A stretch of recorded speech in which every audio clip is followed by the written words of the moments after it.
kai Sani Sadiq dan tani kiwon kare, shawara nake so zan baka, ko da yake ma ba shawara ba ce, gargadinka nake so zan yi. Waɗanda suka biya ka zo kai musu talla, ka ɓata mana jam'iyyar mu ta APC ko? To wallahi tallan turmi ka ɗauko.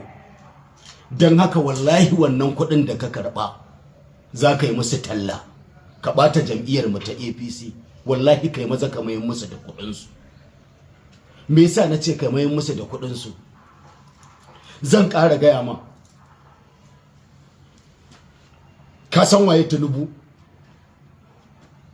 Zan ƙara gaya ma, takalmin Tinubu wallahi ya fi su. Domin me na ce takalmin Tinubu ya fi su? Domin kai ka riga ka sanin kanka ne. Kwace alewa a hannun yaro, me kake ga zato kuma me kake gani? Kuma hadda kake shiga cikin hurumin Ubangiji, hadda cewa wallahi ba za a zaɓe shi ba kuma ba zai ci. Ka manta da cewa Allah shi ne yake ba da mulki ga wanda ya so kuma ya kwace ga wanda ya so. Hurumin Ubangiji ne wannan.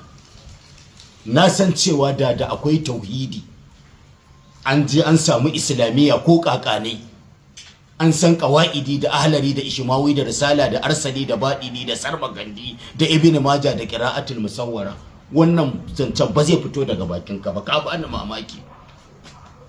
Kawai ka gaya mana cewa yanzu abubuwa duk sun cakuɗe, ka dabarbarce saboda abin da zaka ba wa ɗan kwaikwayo. Don haka ka gaya mana kiwon kare. Bayan haka kuma ina so in ƙara gaya maka wani abu wanda baka san shi ba yanzu, ka buɗe kunnanka. Ka gan mu nan APC zami, Tinubu zami, ranka ta kaf. Da tun daga dangina gabaki ɗayan su ranka ta kaf, kowa da masoyana. Yawwa. Ko baka ji?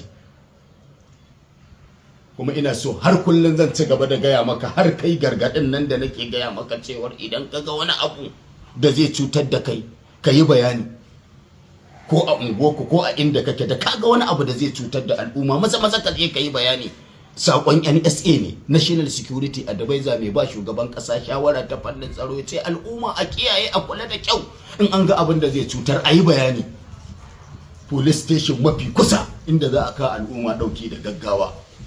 Ɗantani, kai ɗantani kiwon kare, ha yare.